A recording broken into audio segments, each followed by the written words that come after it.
આપણે રોજ થોડું થોડું હનુમાન પુરાણ સાંભળ્યું. આજે હનુમાન પુરાણનો છેલ્લો દિવસ છે. હનુમાનજીને જાણવા સમજવા માટે પુસ્તક ખૂબ જ નાનું પડશે, પરંતુ આપણી શ્રદ્ધા ને ભક્તિ આપણને હનુમાનજીની પાસે જરૂર લઈ આવશે. આજે આપણે હનુમાન પુરાણનો છેલ્લો ભાગ વાંચીશું. બોલો જય શ્રી રામ, જય બજરંગબલી. દિવસોમાં પાંડવો કામ્યવનમાં હતા. એક દિવસ દ્રૌપદી સામે હવામાં ઉડતું એક ખૂબ જ સુંદર અને સુગંધીયુક્ત પુષ્પ આવ્યો. દ્રૌપદીએ ભીમને આવા બીજા ફૂલો લઈ આવવા વિનંતી કરી. તેઓ જે દિશામાંથી ફૂલ આવ્યું હતું તે દિશા ભણી ચાલી નીકળ્યા. ભીમને પોતાના બળનો ઘમંડ હતો અને તેઓ કોઈ કામ કરવામાં ક્યારેય કંઈ વિચારતા ન હતા. હનુમાને વિચાર્યું, ભીમ મારો જ ભાઈ છે, તેના મનમાં ગર્વ હોવો જોઈએ નહીં, અને આ સમયે તે જ્યાં આગળ વધી રહ્યો છે ત્યાં મોટું જોખમ છે. કંઈક અણસમજમાં તેનું અનિષ્ટ ન થઈ જાય. હનુમાન ત્યાં જઈને રસ્તામાં સૂઈ ગયા અને પોતાનું લાંબુ પૂંછડું ફેલાવી દીધું.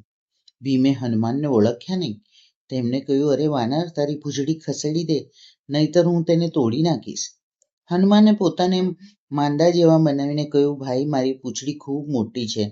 તમે હજી યુવાન છો, બળવાન છો. તેને ઓળંગીને જાઓ, અથવા તો તમે જ તેને ખસેડી દો. ભીમે કહ્યું, તારી પૂંછડી ભલેને ગમે તેટલી મોટી હોય, પરંતુ જેવી રીતે મારા મોટા ભાઈ હનુમાનને સમુદ્ર ઓળંગ્યો હતો તેવી જ રીતે હું તારી પૂંછડી ઓળંગી જાત. પરંતુ બધાને શરીરમાં ભગવાન રહે છે, એટલા માટે કોઈને ઓળંગવો એ બરાબર નથી. હું તારી પૂંછડીને ખસેડી દઉં છું. તેમણે પહેલા એક હાથ લગાડ્યો, પણ પૂંછડી હલી નહીં. પછી બંને હાથ લગાડ્યા, તો પણ તે જેમની તેમ અચળ રહી. તેમના શરીરમાં પરસેવો થઈ આવ્યો. તેઓ થાકી ગયા, પરંતુ પૂંછડીને ખસેડી શક્યા નહીં. હવે ભીમના ધ્યાનમાં આવ્યું અને અભિમાન તૂટતા જ તેઓ હનુમાનને ઓળખી ગયા. તેમણે પોતાના કૃત્ય પર પશ્ચાતાપ થયો અને ક્ષમા માંગી. હનુમાને ખૂબ જ પ્રેમથી તેમને ભેટી પડીને ભગવાન રામની કથા સંભળાવી. ભીમસેનને ખૂબ આગ્રહ થવાથી હનુમાને પોતાનું વિશાળ સ્વરૂપ દેખાયું, જે રૂપમાં તેમને સમુદ્રને પાર કર્યો હતો. પછી ફરી પાછા નાના સ્વરૂપમાં આવી ગયા અને તેમને ભીમને અનેક પ્રકારના ઉપદેશ આપ્યા અને તેમને કહ્યું, હવે ક્યારે પણ અભિમાન કરીશ નહીં. હું તને મળ્યો છું એ વાત કોઈને કહેતો નહીં, અને કોઈ મુસીબત આવી પડે તો મારું સ્મરણ કરજે. તું કહેતો હોય તો હું હસ્તિનાપુર જઈને આખું નગર હમણાં જ નષ્ટ કરી દઉં અને ધૃતરાષ્ટ્રના પુત્રને હણી દઉં. દુર્યોધનને બાંધી લઉં. તું જે કહે તે કરવા હું તૈયાર છું.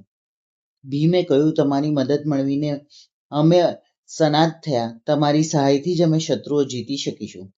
હનુમાને કહ્યું, ભીમ, જ્યારે તું શત્રુઓની સેનામાં ઘૂસી સિંહનાદ કરીશ, ત્યારે અર્જુનની ધજા ઉપર રહીને હું પણ એવા શબ્દો કરીશ કે તારા શત્રુ તેને સાંભળીને મૃતપ્રાત બની જશે. હનુમાને ભીમને આલિંગન આપ્યું અને પછી ત્યાંથી અંતર્ધાન થઈ ગયા. તેમણે બતાવેલા માર્ગે જઈને ભીમે પેલા પુષ્પો પ્રાપ્ત કર્યા હતા. હનુમાન અભિમાનની માત્ર જરા પણ નહોતી. હનુમાનના જીવનમાં ક્યારેય અભિમાન જોવા જ ન મળ્યું.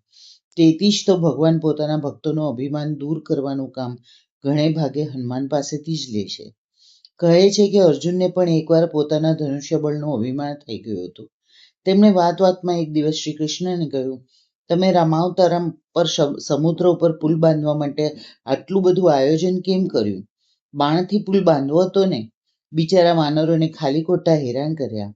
ભગવાન હસવા લાગ્યા. તેમનું હસવું જ તો લોકોના ભૂલાવામાં નાખનારી માયા છે. ભગવાને કહ્યું, સારું, તો પછી બાણોથી સમુદ્રનો એક નાના સરખા ભાગ પર પુલ બાંધો. જગ્યા હું તમને બતાવું છું. અર્જુને ઝટપટ એવું કરી દીધું.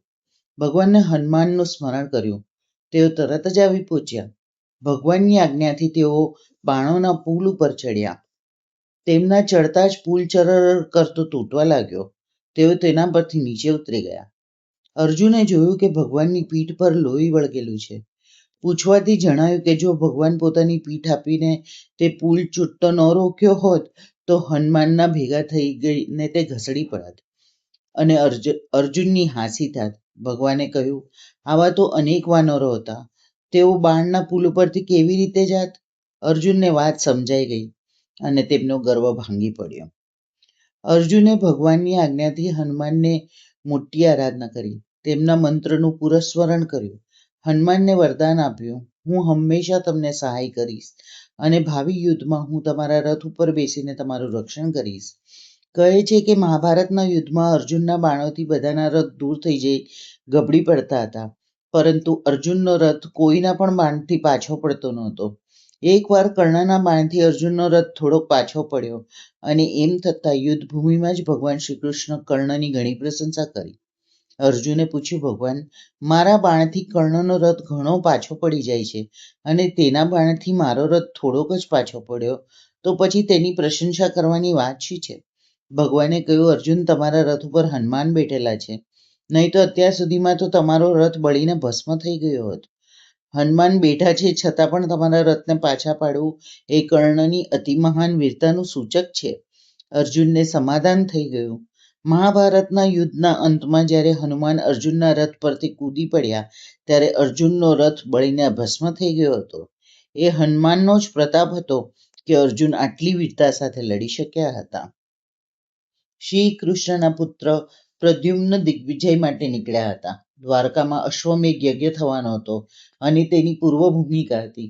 તેઓ દિગ્વિજય કરતા કરતા હિરણ્યમખંડમાં જઈને પહોંચ્યા. એ સમયે અર્જુન પણ તેમની સાથે જ હતા અને તેમના રથની ધજા પર હનુમાન બિરાજેલા હતા. હિરણ્યખંડમાં નલ અને નીલના વંશજો સાથે પ્રદ્યુમ્નનું ભીષણ યુદ્ધ થયું. અર્જુન પણ લડી રહ્યા હતા. ત્યાંના વીર વાનરો અર્જુન અને પ્રદ્યુમ્નના રથોને પોતાની પૂંછડીમાં લપેટીને જમીન પર પટકી દેતા હતા. ઘણા ભયંકર સંગ્રામ પછી અંતમાં હનુમાનજી ધ્વજ પરથી કૂદી પડ્યા અને પોતાની પૂંછડીમાં બધા વાનરોને સમેટી લીધા. જ્યારે તેમને જાણ થઈ કે આ તો હનુમાન છે, ત્યારે ત્યાંના બધા નિવાસીઓ ખૂબ શ્રદ્ધા અને ભક્તિપૂર્વક હનુમાન, પ્રદ્યુમ્ન, અર્જુનની પૂજા કરી. અનેક પ્રકારના પદાર્થો ભેટે અપાયા. ત્યાંથી ફરી પાછું તે લોકોને બીજી દિશામાં પ્રયાણ કર્યું.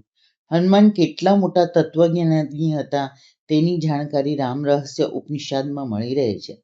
સનક, સન્નદન, સંતકુમાર તથા સનાતન એ ચારે ભાઈઓ તેમની પાસેથી રામ મંત્રનું રહસ્ય મેળવે છે. મોટા મોટા ઋષિઓ અને પ્રદ્યુમ્ન તેમના શિષ્ય હતા. સ્વયં ભગવાન રામ તેમના ઉપનિષદોના તત્વ કયા હતા, જેનું વર્ણન મુક્તિકોપનિષદમાં આપવામાં આવેલું છે. વળી અન્ય પુરાણોમાં પણ મારુતિ ચારિત્રનું વર્ણન વિસ્તારપૂર્વક કરવામાં આવ્યું છે. અહીં તો તેમના જીવનની કેટલી જ ઘટના ખૂબ જ સંક્ષેપમાં લખાઈ છે. ભગવાન મારુતિ ક્યાંય ગયા નથી, તેઓ અહીં જ છે, આજે પણ આપણી વચ્ચે જ છે, પરંતુ આપણે તેમને ઓળખતા નથી. આનું કારણ આપણી શ્રદ્ધા અને અભક્તિ જ છે. તુલસીદાસ આદિ મહાત્માઓએ પણ આ જ યુગમાં મારુતિનો સાક્ષાત્કાર કર્યો હતો. હાલમાં પણ એવા સાધકો છે જેઓ ભગવાન મારુતિને પ્રાપ્ત કરે છે. શાસ્ત્રોમાં તેમને પ્રાપ્ત કરવા માટે અનેક મંત્રો અને અનુષ્ઠાનો છે. શ્રદ્ધાપૂર્વક અનુષ્ઠાન કરવાથી મારુતિરાયના દર્શન થઈ શકે છે. તેમના સ્મરણથી અંતઃકરણ શુદ્ધ થાય છે અને તેમની કૃપાથી ભગવાનની પ્રાપ્તિ થાય છે. આ રીતે જ અહીંયા હનુમાન પુરાણ સમાપ્ત થાય છે. હવે આગળ આપણે જોશું હનુમાનજીની લીલા. બોલો જય શ્રી રામ, જય બજરંગબલી.